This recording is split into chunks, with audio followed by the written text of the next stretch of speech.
Assalamualaikum warahmatullahi wabarakatuh. Kembali lagi di channel Bayangan Malam. Semoga teman-teman semua dalam keadaan sehat. Sebelum memulai cerita, bagi teman-teman yang belum subscribe, silakan subscribe channel ini dan nyalakan tombol notifikasinya agar tidak ketinggalan cerita dari kami. Aku duduk di meja makan yang hanya diisi 1 piring dan 2 gelas kosong. Nasi sudah dingin, sayur asam yang tadi masih mengepul, kini mulai mengerut di pinggir mangkuk. Waktu menunjukkan pukul 10 malam. Suamiku, Reza, belum pulang lagi. Aku menarik napas panjang. Ini sudah malam keempat ia pulang lebih dari jam ke-9. Seminggu terakhir. Larut malam seperti jadi kebiasaan baru yang tak pernah dibicarakan di antara kami. Pintu depan berderit. Reza masuk, jasnya terlipat di tangan, kemeja putihnya setengah terbuka. Hidungku mencium aroma yang tidak familiar, parfum manis, lembut, tapi menyengat. Bukan aroma Reza. Bukan aroma rumah ini. Dari mana? Tanyaku pelan. Ia tidak langsung menjawab, hanya melempar jas ke sofa lalu berjalan ke dapur, membuka kulkas, dan meneguk air dingin langsung dari botol. Kerjaan? Jawabnya setelah menelan. Kerjaan sampai malam? Aku menatapnya, mencoba mencari jawaban di matanya yang tak pernah tenang. Deadline. Ada rapat, sahutnya sambil menarik bahu. Aku ingin bertanya lebih jauh, tapi ia sudah berbalik menuju kamar. Kemeja yang tadi dipakainya ia lepas di jalan, dibiarkan jatuh ke lantai. Seolah rumah ini bukan rumah, tapi ruang transit. Aku memungut kemeja itu. Ada noda lipstik kecil di kerahnya merah muda, bukan lipstik milikku. Aku tidak bertanya lagi malam itu. Aku hanya mencuci pakaian itu dengan air hangat dan sabun seperti biasa. Tapi hatiku dingin, seperti nasi di atas meja yang tak disentuh siapapun. Keesokan harinya aku memasak sarapan. Reza duduk sambil bermain ponsel tanpa mengucap sepatah kata. Aku lihat kamu makin sering pulang malam. Kalau ada apa-apa, bilang saja. Aku istrimu, kataku mencoba membuka obrolan. Reza mendengus. Kecil, udah aku bilang. Kerjaan. Kamu gak pernah sibuk kayak gini sebelumnya. Bahkan pas awal-awal buka kantor. Reza meletakkan sendok, menatapku dengan tatapan yang membuat dadaku sesak.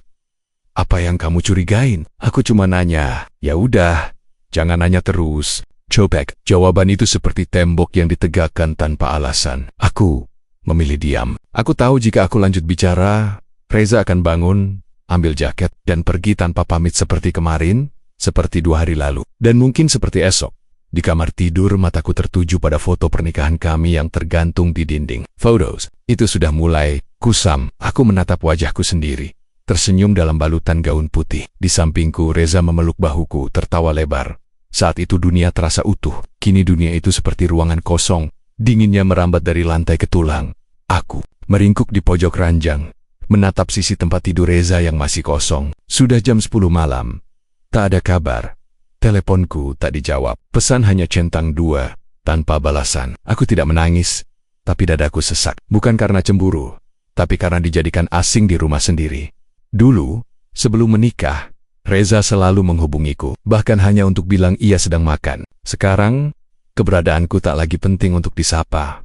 Ketika ia pulang dini hari, aku berpura-pura tidur. Aku mendengar suara Reza membuka lemari pelan, melepas baju, mandi cepat. Saat ia berbaring di ranjang, aku mencium aroma sabun hotel, bukan sabun kami di rumah. Aku tetap diam, tapi air mata yang jatuh ke bantal tak bisa aku kendalikan. Besoknya, aku bertemu Dea, tetangga sebelah yang sudah seperti kakakku sendiri. Kami duduk di teras, menyeruput kopi. Kamu pucat banget, Ras. Sakit? Tanyanya. Aku tersenyum samar. Enggak, cuma kecapekan. Dea mengangguk pelan. Matanya tak lepas dari wajahku.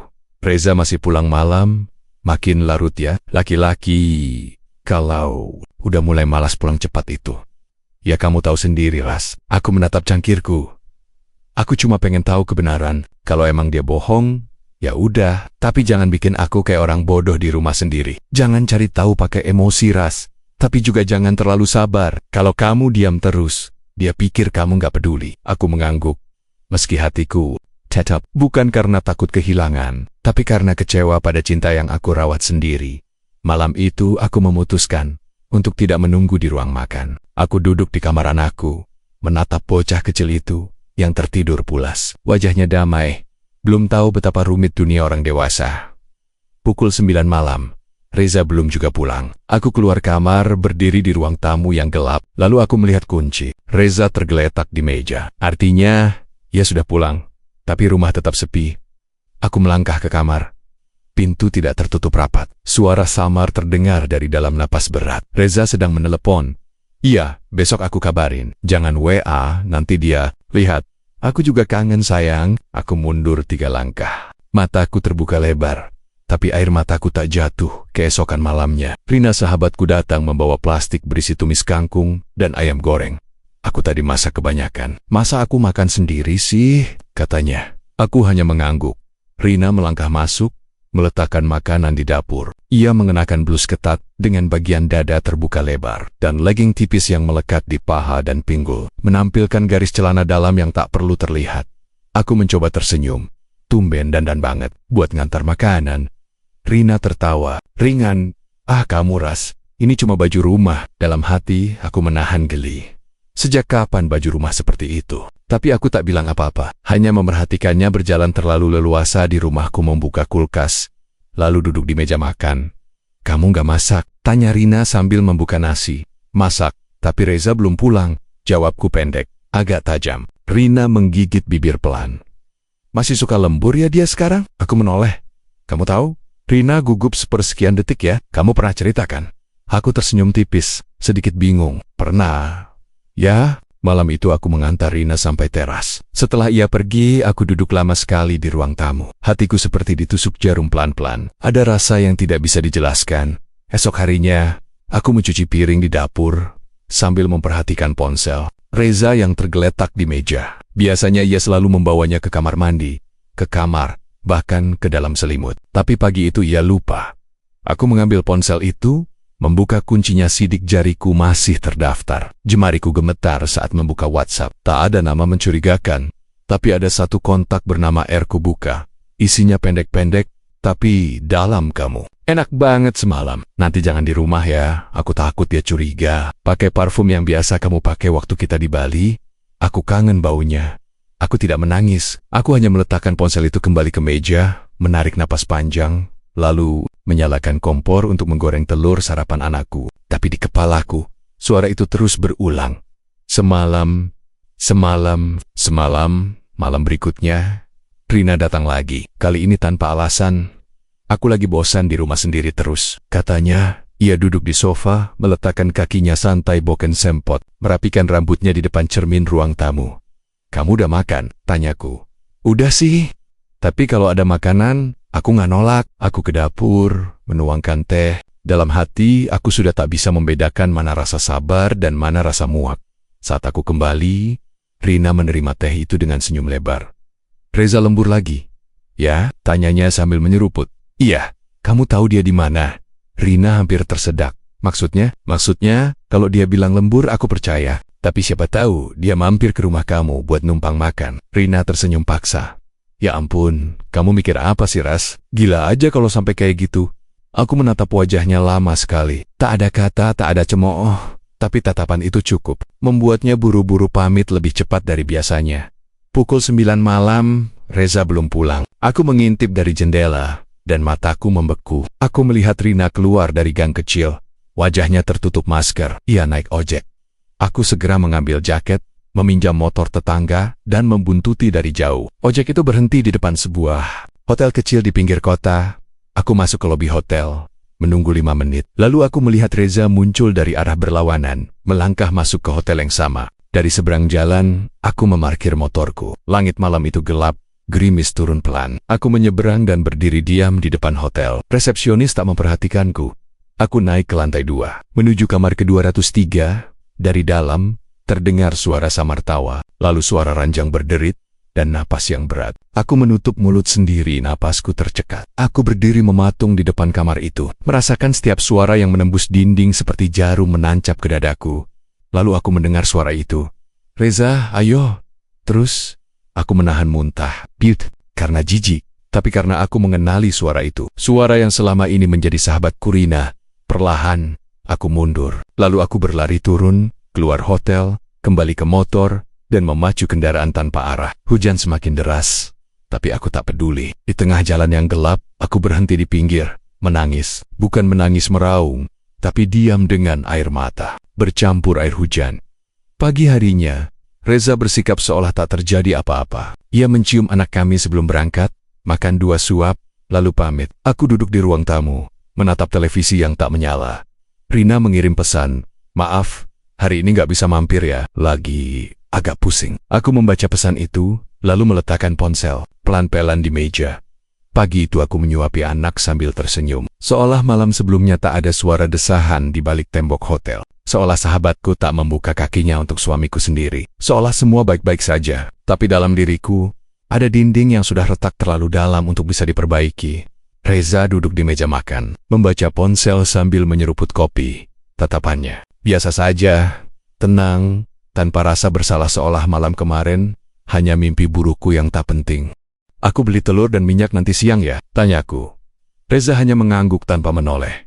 Aku membersihkan piring. Tak ada obrolan, tak ada pelukan, hanya bunyi sendok dan suara anak kami yang merengek minta dibacakan cerita. Rutinitas pagi berjalan seperti biasa. Seperti robot yang sudah diatur tugasnya. Reza pulang sore, tidak telat. Tapi aku tak merasa lega sejak tahu kenyataan itu. Waktu pulangnya tak lagi penting. Yang menyakitkan adalah tahu bahwa cinta kami hanya hidup di satu sisi. Ia mengganti baju, lalu rebahan di ruang tamu menonton TV.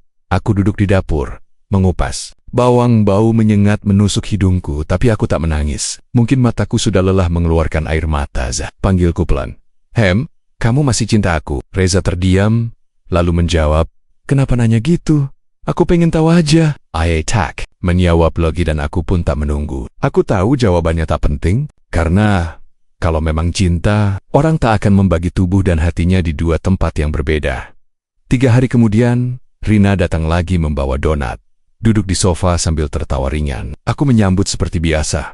Tapi dalam hatiku ada suara yang berkata, "Itu bukan tamu, itu penjajah. Kamu kelihatan capek, Ras. Jangan kerja terus." "Aku nggak kerja, cuma ngurus rumah."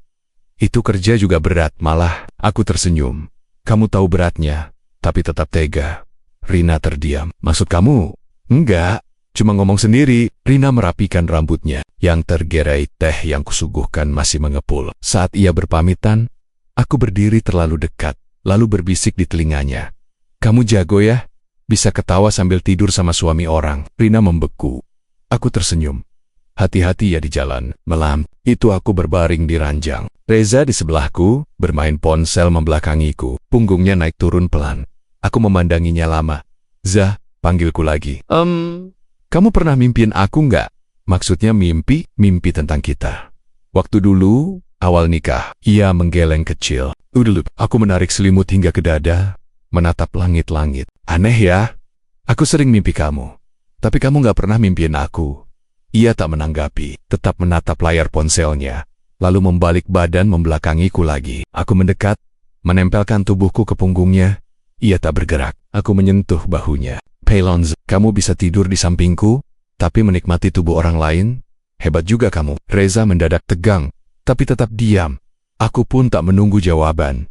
Aku hanya menahan napas. Dalam hati, aku ingin berteriak, tapi yang keluar hanyalah hening. Hening yang panjang dan dalam. Keesokan harinya, aku mengantar anak ke sekolah. Saat kembali, aku duduk di depan cermin kamar, menatap wajahku sendiri. Wajah itu terlihat lelah, tak secerah dulu, tapi masih cantik. Masih perempuan, masih utuh. "Aku bukan istri yang sempurna," bisikku pada pantulan di kaca. "Tapi aku nggak pantas." Aku membuka laci, mengambil buku nikah yang sudah mulai menguning. Kubaca seperti membaca surat wasiat. Nama, tanggal, tanda tangan semua masih ada, tapi maknanya sudah hilang. Aku menyimpannya kembali, lalu berdiri merapikan daster di dapur. Air sudah mendidih. Aku harus memasak, karena meski hatiku luka, dapur tetap harus menyala. Sore harinya, aku melihat Reza berbicara di telepon. Ia tak bersembunyi, tapi suaranya terlalu pelan untuk kudengar. Saat ia masuk kamar mandi, aku memeriksa ponselnya. Pesan terakhir dari R baru saja masuk, "Jangan lupa besok." Aku udah nggak tahan. Aku membaca tanpa ekspresi, menghapus pesan itu, lalu meletakkan ponsel di tempatnya. Malam tiba. Reza tidur lebih cepat dari biasanya. Aku duduk di pinggir ranjang. Menatapnya, lelaki ini dulu membuatku jatuh cinta karena tutur katanya, tapi sekarang membuatku muak karena diamnya. Aku berdiri, pergi ke dapur, membuka lemari paling atas, mengambil sebuah toples kecil berisi potongan. Rambut Reza, potongan yang kukumpulkan dulu saat aku suka memangkas rambutnya sendiri di rumah. Hari itu mendung. Langit tak sepenuhnya gelap, tapi juga tak memberi cahaya jelas. Aku melangkah menyusuri jalan setapak di pinggir desa. Hujan kecil membasahi ujung kerudungku. Aku tak terburu-buru, tapi langkahku pasti. Tak ada suara, bahkan angin pun memilih. Diam gubuknya berada di dekat pohon beringin. Di samping ladang kosong begitu, kata tukang sayur yang pernah kutanya 2 hari lalu. Nama Bukarsa hanya dibisikkan orang, tak pernah disebut keras-keras. Konon, yang datang padanya bukan hanya mereka yang patah hati, tapi juga yang ingin hati orang lain ikut patah. Setelah hampir setengah jam berjalan, aku menemukannya. Sebuah gubuk reot dari bambu dan sengkaratan. Tak ada papan nama, tak ada tanda, tapi ada bau khas campuran dupa, tanah basah, dan sesuatu yang terasa lebih tua dari waktu. Aku mengetuk pintu sekali. Tak lama daun pintu dibuka. Seorang perempuan tua berdiri di ambang. Rambutnya kusut, kulitnya keriput, tapi matanya tajam seolah bisa melihat isi kepalaku. "Masuk," katanya pelan. Aku menunduk dan masuk. Ruangan di dalam gelap, hanya diterangi satu lampu minyak di sudut. Banyak botol kecil berjajar di rak kayu. Di lantai ada tikar anyaman yang sudah usang. Aku duduk di sana tanpa diminta. "Nama?" tanya Bukarsa. "Duduk di seberangku Laras. Suami saya selingkuh dengan sahabat saya sendiri." "Bukan." Tak bereaksi, hanya menatapku lama. "Dan kamu mau mereka apa?" Aku menelan ludah. "Saya mau mereka merasakan yang saya rasakan. Biar mereka putus. Biar mereka pisah, bertengkar, miskin, gila. Biar mereka mati," tanyanya. Aku menunduk, tak menjawab. Bukarsa tertawa pendek, serak. "Kamu datang bukan karena mau mereka mati, tapi karena kamu sudah mati setengahnya." Aku mengangkat kepala. Metak, merah, tapi kering. Saya ingin suami saya tahu rasanya dibelah, seperti saya dibelah malam itu. Saya ingin Rina kehilangan semua yang dia curi dari saya. Bukarsa berdiri, mengambil kendi tanah dari pojok ruangan. "Kalau begitu, kamu tak bisa cuma pakai mulut. Kamu harus bayar." Saya bawa uang. Saya tidak minta uang potongnya cepat. "Saya minta kamu siap." "Siap untuk apa?" "Siap kalau rasa sakitmu berpindah ke mereka, lalu kembali lagi ke kamu dalam bentuk yang tidak bisa kamu buang." Aku diam sebentar, lalu mengangguk. Saya siap. Malam itu, ritual dilakukan. Aku diminta membawa potongan rambut Reza, kuku yang kukumpulkan dari guntingan lama, dan foto lama kami bertiga, aku, Reza dan Rina, yang diambil saat kami masih tertawa bersama. "Taruh di tengah lingkaran ini," perintah Bukarsa. Lingkaran dari garam dan darah ayam digoreskan di tanah. Udara malam jadi panas, dupa dibakar, asapnya pekat dan menusuk. Bukarsa mulai membaca mantra dalam bahasa yang tak kupahami. Suaranya rendah, berat, seperti berasal dari dalam tanah. Tiba-tiba, lampu minyak berkedip-kedip, dadaku sesak, mataku panas. Aku ingin berdiri, tapi kakiku seperti dipaku. Bukarsa menyiramkan air hitam ke kendi. "Mulai malam ini, rasa sakitmu akan berjalan. Ia akan mencari pemilik baru. Tapi kamu harus diam. Tidak boleh dibatalkan, tidak boleh diminta kembali." Aku mengangguk. "Mulai sekarang, kamu bukan cuma istri yang dihianati. Kamulah pintu untuk sesuatu yang ingin keluar." "Apa maksudnya?" "Kamu akan tahu." Saat pintu itu dibuka dari dalam perjalanan pulang, aku merasa seperti berjalan di dalam mimpi. Langit malam itu gelap, tapi tidak menakutkan. Rasanya tubuhku lebih ringan, bukan bahagia, tapi juga tidak kosong, seperti ada bagian diriku yang dilepaskan, dibiarkan pergi tanpa janji untuk kembali. Saat aku tiba di rumah, Reza sudah tertidur. Bajunya dilempar begitu saja di kursi, seperti biasa, tapi aku tidak peduli. Aku tidak mencium aromanya, tidak ingin tahu apakah tubuh itu baru saja dipakai oleh Rina. Aku hanya masuk kamar mandi, mencuci wajah, lalu tidur. Untuk pertama kalinya sejak aku tahu semuanya, aku tidur dengan nyenyak. Keesokan harinya, Rina tidak muncul, tidak datang ke rumah, tidak mengirim pesan, tidak mengunggah apapun di media sosial. Reza bangun dengan wajah pucat. "Aye dudak, dimai." Makan sambil memegang kepalanya. "Kepalamu pusing?" tanyaku. "Badan panas. Semalaman mimpi aneh." Jawabnya tanpa menatapku. Ia hanya menatap mangkuk nasi di depannya. Tangan kirinya gemetar. Aku melanjutkan menyuapi anak kami. Wajahku tenang. Tidak ada senyum, tapi juga tidak marah. Malam berikutnya, Reza muntah beberapa kali dan tidak bisa tidur. Ia mengigau. Aku menemaninya tanpa banyak bicara. "Kamu kenapa?" tanyaku sambil mengompres dahinya. Kayak ada yang duduk di dada aku. Suaranya bisik-bisik. Katanya, "Gantian sekarang, gantian kamu." Aku, "Tidak, menjawab, hanya membetulkan selimutnya, lalu duduk di kursi pojok kamar. Menatap gelap. Reza tertidur lagi, tapi napasnya berat. Tubuhnya berkeringat dingin. Aku menunduk, mengelus lututku sendiri. Sore itu, aku kembali ke gubuk Bukarsa. Senja mulai tenggelam. Langit berwarna abu tua, seperti menyimpan sesuatu yang belum tumpah. Angin sore membawa bau daun basah dan aroma dupa samar.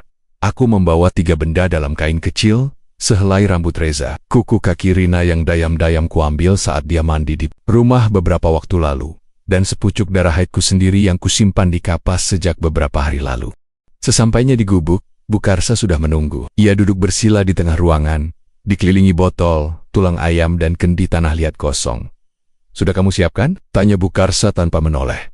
Aku mengangguk, menyerahkan kain itu pelan. Tangannya sedikit gemetar saat membuka bungkusan satu persatu. Ia tidak banyak bicara, hanya menaruh rambut Reza, kuku Rina, dan kapas darah ke dalam kendi. Setelah itu, ia menutup mulut kendi dengan daun pisang dan mengikatnya dengan benang merah. Kita mulai sekarang, ucapnya datar.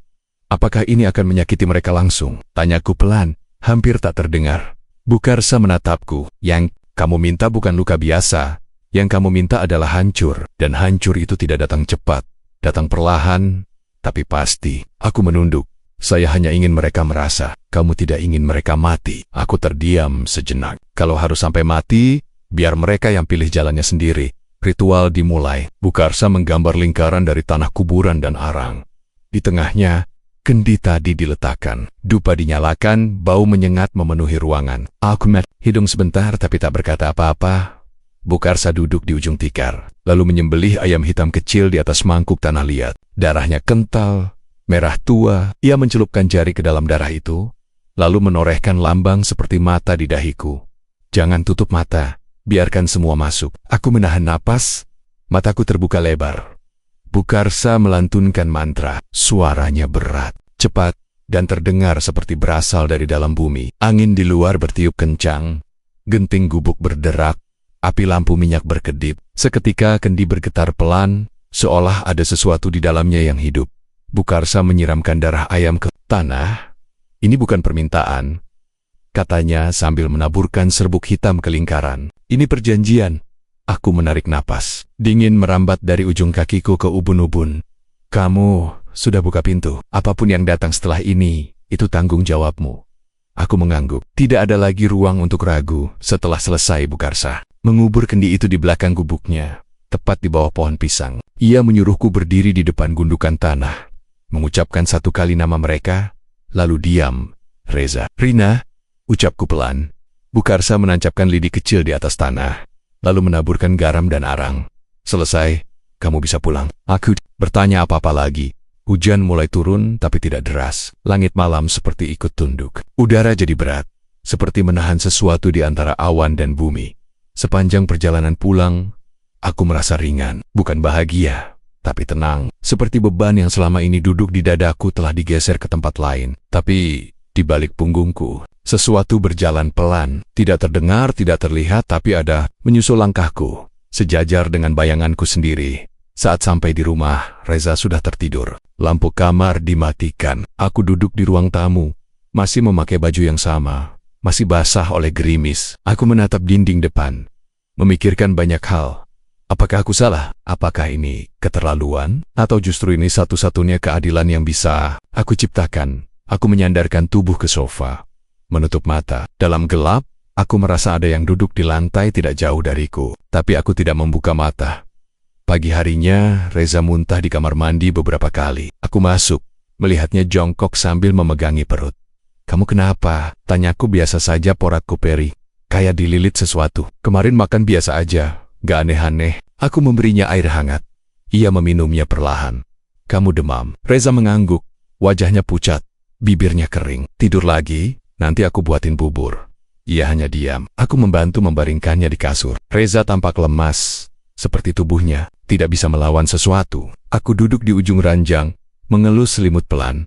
Dalam hati, aku berkata, ini belum apa-apa. Masih hangat, belum panas, tapi sebentar lagi, kamu akan tahu rasanya terbakar. Malam harinya, Reza menggigil, berkeringat, mengigau. Aku terbangun karena mendengar suaranya menyebut, maaf, Tolong, jangan. Aku menyalakan lampu. Wajahnya penuh keringat. Matanya bergerak cepat di balik kelopak. Aku mencoba membangunkannya. Tapi ia tetap mengigau. Tangannya mencakar udara, kakinya menendeng-nendeng selimut. Aku nggak mau. Jangan seret aku. Aku memegang bahunya. Zah, bangun. Reza terbangun mendadak. Napasnya terengah. Matanya liar. Kamu mimpi? Ia hanya mengangguk, menunduk. Tangan kirinya gemetar. Tenang, tidur lagi. Aku mematikan lampu, tapi tidak tidur. Aku menatap langit-langit kamar. Aku tahu, ini baru permulaan. Sementara itu, Rina baru saja ngontrak di tempat baru. Rumah kecil dengan 2 kamar tidur, dapur sempit, kamar mandi di dalam, letaknya di gang kecil. Agak jauh dari jalan besar, tapi aku tahu tempat itu tidak akan membuatnya lega. Setiap malam bau anyir darah akan terus menemaninya. Samar, tapi menusuk hidung. Lampu sering berkedip, padahal bohlam baru diganti. Kadang, ia akan mendengar suara air menetes dari kamar mandi, padahal keran tertutup rapat. Ia akan tidur dengan lampu menyala, gorden terbuka, telinga waspada, dan pada saat tertentu, ia akan merasa diawasi. Bayangan di balik tirai bergerak sendiri, seolah ada yang berdiri di luar, menatapnya. Aku tahu, ia tidak akan berani membuka jendela. Tubuhnya akan makin lemah. Makanan sulit masuk. Darah dari hidung masih keluar, tidak setiap hari, tapi setiap kali muncul. Baunya semakin menyengat, warnanya semakin pekat. Ia akan mencoba menghubungi Reza, tapi aku tahu jawaban Reza akan makin singkat. Kadang hanya 1 kata, kadang tidak dibalas sama sekali. Ia akan merasa dibuang, dijadikan sisa, dan dibiarkan hancur sendirian.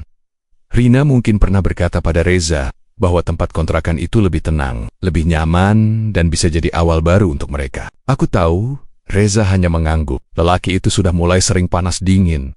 Mimpi buruknya tidak hilang. Tapi ia berpura-pura seolah semua akan selesai hanya dengan pindah tempat tidur. Malam pertama mereka di kontrakan, Rina akan merasa aneh. Saat Reza menyentuh bahunya, tubuhnya akan langsung merinding. Bukan merinding senang, tapi seperti dipeluk udara dingin dari dalam lemari es. Ia akan menjauh pelan, lalu tertawa kecil menutupi rasa tidak enak itu. Kamu kenapa? Tanya Reza. Cuma kaget, jawabnya cepat. Mereka mencoba bercinta malam itu, tapi baru beberapa menit Rena merinjes. Ia merasa perih di antara kakinya, seperti ada yang menggores dari dalam. Ia menepis tangan Reza. Aku tuh sakit, bisiknya. Kenapa? Tanya Reza bingung. Gak tahu, perih banget, kayak terbakar. Mereka berhenti. Reza kesal, tapi tidak memaksa. Ia membalikkan badan, tidur membelakangi. Sementara Rina menggigit bibir, menahan nyeri yang menusuk dari dalam tubuhnya sendiri. Pagi harinya, ia berdiri di depan cermin. Saat membuka bajunya, ia terkejut melihat warna kulit di sekitar payudaranya mulai menggelap. Bukan lebam, bukan luka, tapi seperti kulit mati yang menebal. Ia menyentuhnya pelan. Tidak sakit, tapi terasa aneh seperti bukan miliknya. Sendiri, aku tahu ia langsung mengenakan bajunya lagi dan duduk di tepi ranjang dengan napas sesah. Ia tidak berani bilang ke Reza. Lelaki itu sendiri semakin hari makin murung, mudah marah, dan tidurnya tidak nyenyak. Malam berikutnya, Reza akan terbangun pukul 2. Napasnya terengah, keringat membanjiri tubuhnya. Matanya menatap kosong ke langit-langit. Ia baru saja bermimpi-mimpi yang berat. Ia sedang tidur di ranjang, seperti biasa. Tapi tiba-tiba, seseorang naik ke atas tubuhnya. Wanita. Wajahnya gelap tak terlihat. Rambutnya panjang, menutupi sebagian wajah. Tangannya dingin, kukunya panjang dan tajam. Reza ingin berteriak, tapi suaranya hilang. Makhluk itu menindih dadanya, mencium lehernya, lalu menekan tubuhnya keras. Ia menggeliat, tapi tidak bisa bergerak. Ia terbangun dengan dada berat, tangan berkeringat, langsung menyalakan lampu. Rina ikut terbangun. Kamu kenapa? Tanya Rina. Mimpi. Buruk? Kayak gimana? Nggak tahu. Aku disetubuhi sesuatu. Bukan kamu. Bukan manusia. Rina terdiam. Kamu mulai kerasukan ya? Tanyanya. Reza memandangnya tajam. Ngomong apa sih? Rina berdiri, berjalan ke cermin. Satmel. Pantulannya, ia menjerit. Kulitku! Reza, ini kenapa kulitku? Kayak mengelupas Reza mendekat. Mana lihat? Di pipiku, di leherku. Ini bukan kulitku, ini kayak topeng. Reza memegang wajahnya. Memang, warna kulit Rina tidak merata berkek-berkak gelap tersebar tak beraturan. Mungkin karena sabun baru, katanya mencoba tenang. Bukan, ini bukan iritasi biasa. Ini kayak kulit mati yang hidup. Rina mundur, menangis. Duduk di lantai sambil menutup wajah. Reza hanya menatap diam. Ia tidak tahu harus bicara apa. Beberapa hari kemudian, mereka memutuskan pergi ke dokter kulit. Tapi hasil pemeriksaan nihil. Dokter bilang kondisi Rina hanya stres. Memberikan salep, vitamin, tapi tidak ada yang berubah bahkan makin parah. Setiap kali Reza menyentuh tubuh Rina, ia merasa seperti memegang es. Tidak ada kehangatan, tidak ada rasa. Malam keempat di kontrakan, Reza bermimpi lagi. Tapi kali ini lebih jelas. Ia berada di kamar, di ranjang. Bersama aku telanjang. Duduk di atas tubuhnya.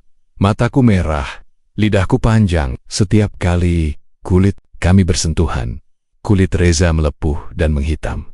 Aku istrimu, Za. Suaraku lirih. Aku istrimu. Kenapa kamu buang aku? Reza berteriak, tapi suaraku terus menggaung di kepalanya. Aku istrimu, istrimu, istrimu. Ait dengan badan panas, kakinya kram, kulit tangannya mulai mengelupas, mirip luka bakar. Ia masuk ke kamar mandi, mencuci wajah, tapi pantulan di cermin tidak sama seperti biasanya. Matanya sendiri ia lihat, tapi di belakangnya ada sosok berdiri samar, tidak bergerak. Cedek baik. Reza menoleh cepat, tidak ada siapa-siapa, tapi bulu kuduknya berdiri. Rina akhirnya berkata, "Kita harus ke dukun."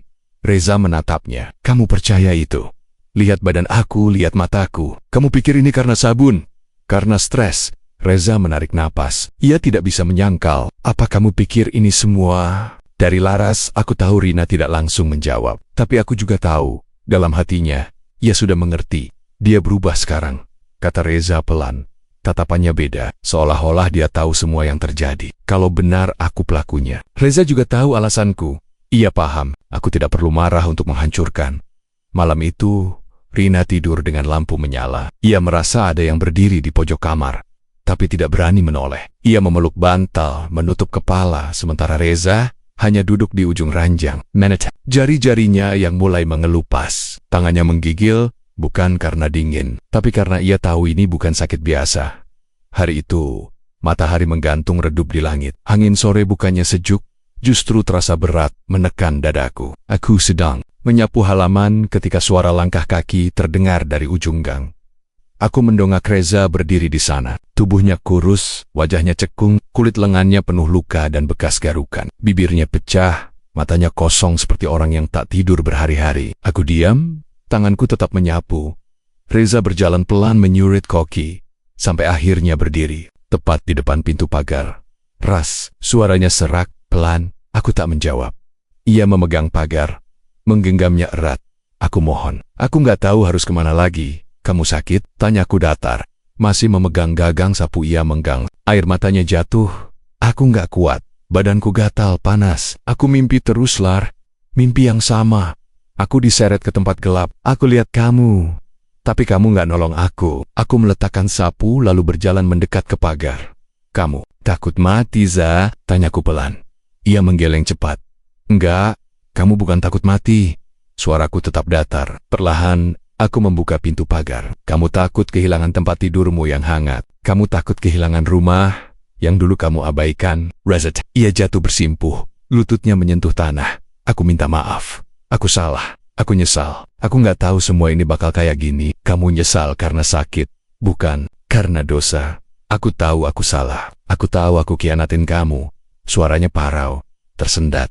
Kamu datang ke sini bukan buat aku. Kamu cuma nyari tempat aman dari sesuatu yang kamu ciptakan sendiri. Ia mencoba berdiri, tapi kakinya goyah, tubuhnya gemetar. Aku tak menyentuhnya, hanya menatap. Di mataku, dia tak lagi terlihat seperti suamiku. Lebih mirip gelandangan yang nyasar ke depan rumah. Reza terbatuk keras, darah keluar dari mulutnya. Ia jatuh ke tanah, tak sadarkan diri. Aku tidak bergerak, hanya berdiri, menatap tubuhnya yang tergeletak di depan teras. Anak kami sedang tidur siang, tidak ada orang lewat, tidak ada saksi, tidak ada teriakan.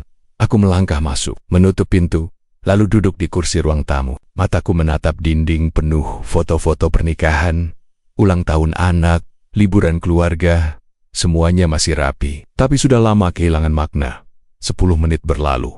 Reza masih tak sadar. Aku membuka tirai, melihatnya menggeliat pelan, lalu diam lagi. Napasnya berat, Tapi ia masih hidup. Aku keluar ke teras. Kamu belum mati, Za. Tapi mungkin kamu sudah tahu rasanya hidup tanpa diinginkan. Kali ini aku menutup pintu dan menguncinya rapat. Malamnya, aku sulit tidur. Bukan karena Reza, tapi karena tubuhku sendiri terasa aneh. Ada sensasi dingin menjalar dari tengkuk ke tulang punggung. Dingin itu berubah seperti sentuhan, lalu menghilang. Aku memejamkan mata, tapi terbuka lagi ketika mendengar bisikan Laras. Aku menoleh cepat. Tak ada siapa-siapa. Aku duduk, bersandar di dinding, mencoba tenang. Tapi suara itu kembali. Laras. Aku berdiri, menyalakan lampu, memeriksa dapur, kamar anak semua aman, tapi rasa itu tetap ada. Sentuhan yang nyata, dingin, kasar, pelan. Aku menutup wajah dengan kedua tangan, lalu duduk di pojok kamar. Keringat mengalir tanpa sebab. Jendela tertutup, kipas mati. Hawa dingin ini bukan dari udara. Aku tahu. Sesuatu yang kubuka sudah masuk. Pagi itu, Reza sudah tak ada di depan rumah. Tapi di lantai teras, aku melihat bercak darah. Tanpa berkata apa-apa, aku mengambil ember, menuang air sabun, lalu menyikatnya pelan. Setelah bersih, aku membuang sisa air ke selokan. Saat menyapu, mataku menangkap sehelai rambut Reza menempel di anak tangga. Aku memungutnya, menatap sebentar, lalu membakarnya di atas lilin. Rambut itu meliuk, mengecil, dan akhirnya menjadi abu. Siang harinya, tetangga sebelah datang membawa sepiring pisang goreng. "Kamu sendirian, Ras?" tanyanya. "Iya, anak lagi tidur," jawabku. "Suamimu nggak kelihatan lagi. Kemarin katanya sempat ngelantur di depan warung. Badannya luka semua." Aku mengangguk pelan. Dia memang lagi sakit. "Sakit apa?" tanyanya lagi. Aku diam sejenak. Sakit yang datang dari hatinya sendiri. Dia menatapku lama. "Kamu kuat ya?" Aku hanya tersenyum tipis, tak menjawab. Malam datang. Aku menyalakan dupa, bukan untuk hal mistis, tapi untuk menenangkan pikiranku sendiri. Aku duduk di ruang tamu sambil menulis di buku kecil daftar belanja, catatan pengeluaran, dan sedikit doa yang kucatat diam-diam di sudut halaman. Saat aku menunduk, kakiku merasakan sesuatu menyentuh. Aku menoleh ke bawah kursi kosong. Tapi, ketika duduk kembali, kursiku bergeser sedikit. Aku berdiri, memegang sandaran kursi. Tiba-tiba, terdengar napas pelan, berat, dari arah dapur. "Siapa?" tanyaku cepat. Tak ada jawaban. Aku melangkah ke dapur. Lampunya menyala, semua rapi, hanya saja pintu kulkas terbuka sedikit. Aku menutupnya. Lalu suara tawa kecil terdengar dari kamar mandi. Tawa perempuan. Tapi itu bukan suaraku. Aku mendek, menyentuh gagang pintu. Sunyi. Perlahan kubuka kosong. Hanya ada cermin. Tapi di cermin itu, pantulan diriku tidak sendirian. Di belakangku berdiri bayangan lain tinggi, berambut panjang, tanpa wajah. Malam itu, di tempat lain, Rina terbangun. Di tengah malam, ia membuka mata perlahan, keringat membasahi pelipisnya. Kamarnya gelap, hanya cahaya samar dari lampu jalan yang masuk lewat celah gorden. Dadanya terasa sesak, seperti ditekan dari dalam. Awalnya ia mengira itu mimpi buruk, sampai matanya tertuju ke ujung ranjang. Di sana duduk seorang perempuan berambut panjang dan kusut, kulit pucat, dengan das putih penuh bercak darah, kering dan basah. Wajahnya menunduk, tetapi pipi cekung dan bibir pucatnya terlihat jelas. Sepasang mata hitam mengarah padanya tajam dan diam. Rina mengenal wajah itu, tapi wajah itu sudah berubah. Bukan lagi wajah hangat yang pernah ia kenal. Ada sesuatu yang dingin dan tak manusiawi. Ia ingin berteriak, tapi suaranya tak keluar. Mulutnya terbuka, hanya udara yang lolos. Perempuan itu tetap diam, lalu berbisik pelan, "Sudah enak tidur di ranjang bekas orang?" Ketakutan membuat Rina meloncat bangun, melempar selimut, dan berlari ke kamar mandi. Ia mengunci pintu, menyalakan lampu, tangannya gemetar. Tubuhnya dingin, napasnya pendek-pendek. Saat menatap cermin, yang kembali menatapnya bukanlah wajahnya sendiri. Mata di pantulan itu merah membelalak. Senyum lebar merobek pipi.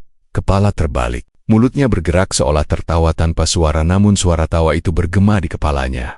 Ia menjerit, tapi suaranya tetap tak keluar. Bayangan di cermin itu menggerakkan bibirnya, berkata tanpa suara, "Tubuh ini bukan punyamu, Rina." Mata meraba wajahnya sendiri, lalu membukanya kembali. Cermin itu sudah kosong, hanya dirinya yang tampak, tapi air matanya mengalir deras. Kakinya lemas, tubuhnya menggigil. Ia terduduk di lantai kamar mandi. Esok paginya, Rina tak keluar kamar. Reza sudah menghilang entah kemana sejak 2 hari lalu. Tubuhnya mulai berubah. Tangannya dingin, ujung jari membiru. Urat-urat di kakinya menonjol seperti akar. Kulit di sekitar dadanya menghitam, membusuk dan mengelupas. Ia tak berani ke dokter, tak berani bicara pada siapapun. Ia tahu ini bukan penyakit, bukan gangguan biasa, ini hukuman. Setiap malam, langkah-langkah terdengar di luar kamarnya. Kadang seperti kaki yang diseret, kadang seperti kuku menggaruk tembok. Kadang terdengar suara Laras berbisik dari balik pintu, suara pelan, halus tapi lebih menakutkan dari teriakan. "Aku cuma mau ngambil yang kamu pinjam." Rina mulai kehilangan nafsu makan. Nasi terasa seperti pasir, air putih berbau amis. Setiap kali ia memaksa menelan, perutnya mulas, lalu muntah bercampur darah dan lendir hitam. Ia hanya bisa berbaring. Tapi tidur pun bukan pelarian.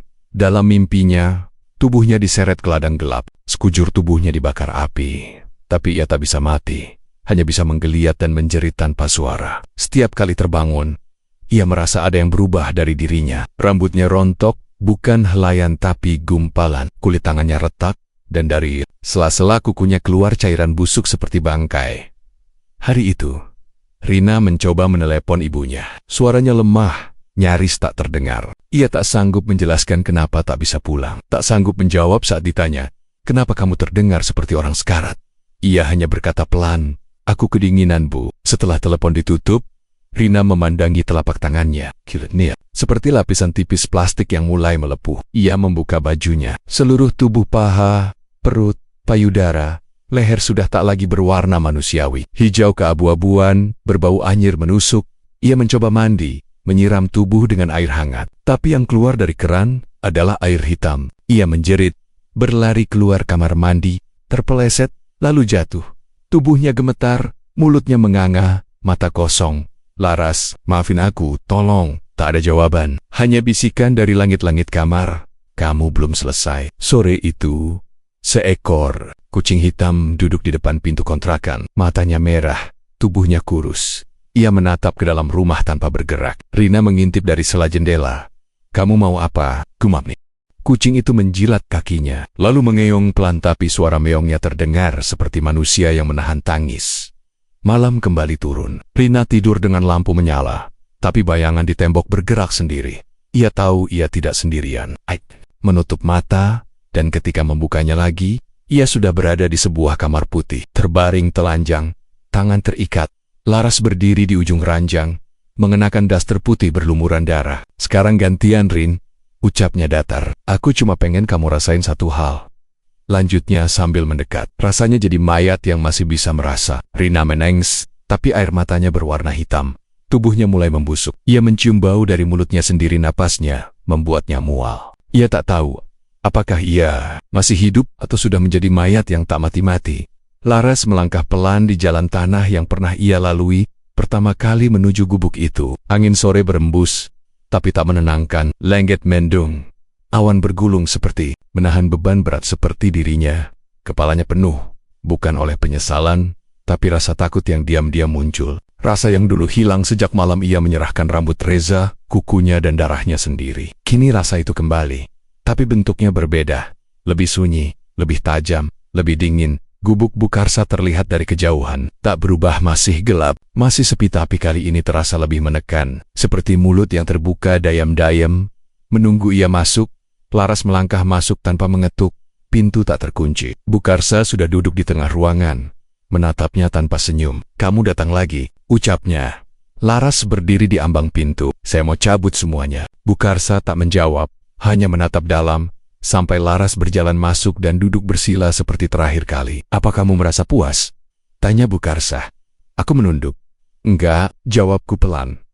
"Apa kamu senang melihat mereka menderita?" tanya Bukarsa. Aku diam lama. "Saya takut." Bukarsa mengangguk pelan. "Tapi kenapa aku juga ikut merasa aneh?" Aku diganggu. "Aku mimpi buruk. Aku merasa ada yang menggerayangi aku setiap malam." "Ini bukan cuma mereka, Bu.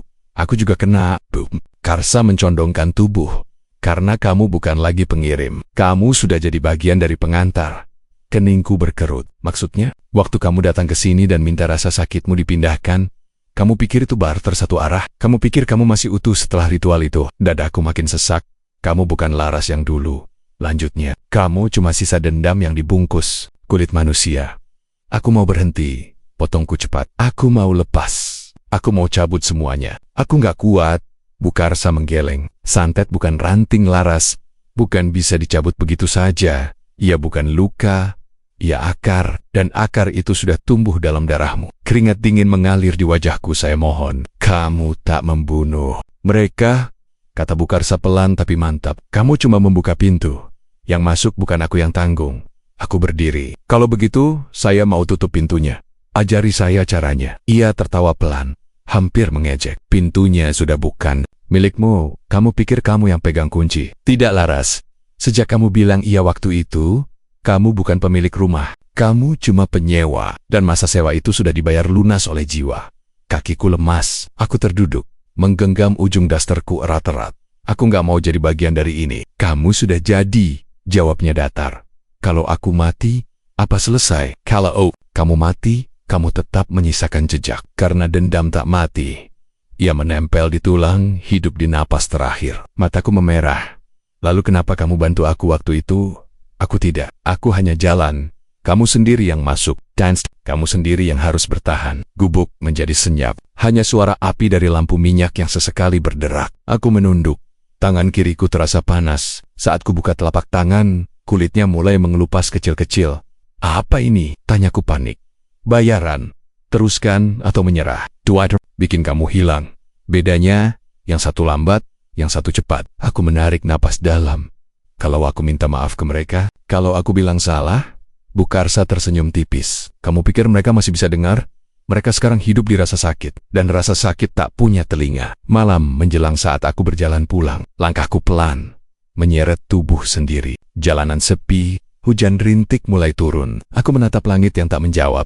Di rumah, aku masuk kamar, duduk di pojok ranjang, telapak tanganku yang mengelupas kini mulai menebal, kasar seperti bukan kulit manusia. Aku tak menangis, hanya duduk menatap dinding, lalu memejamkan mata. Untuk pertama kalinya, aku berkata dalam hati, aku mungkin sudah kalah.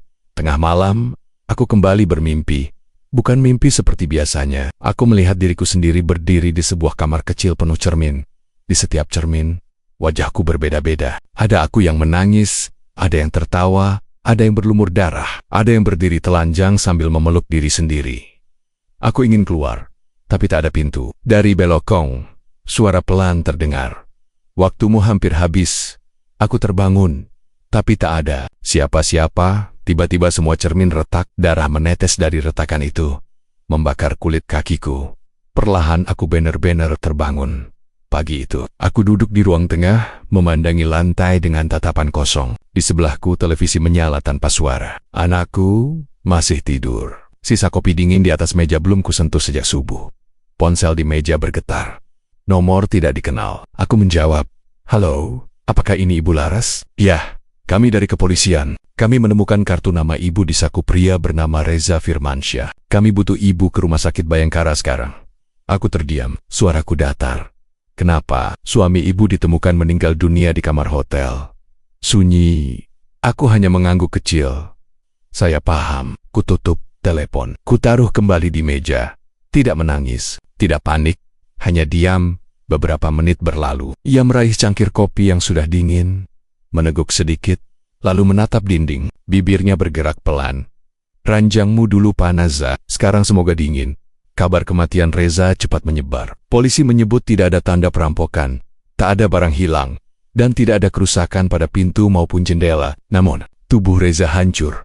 Matanya tercongkel, kemaluannya tercabik, kuku-kukunya patah seolah ia mencakar dirinya sendiri sebelum mati. Di kamar hotel itu, tidak ada siapa-siapa. Hanya tubuh Reza, selembar sprei berlumuran darah, dan sebuah kendi tanah liat pecah di bawah tempat tidur.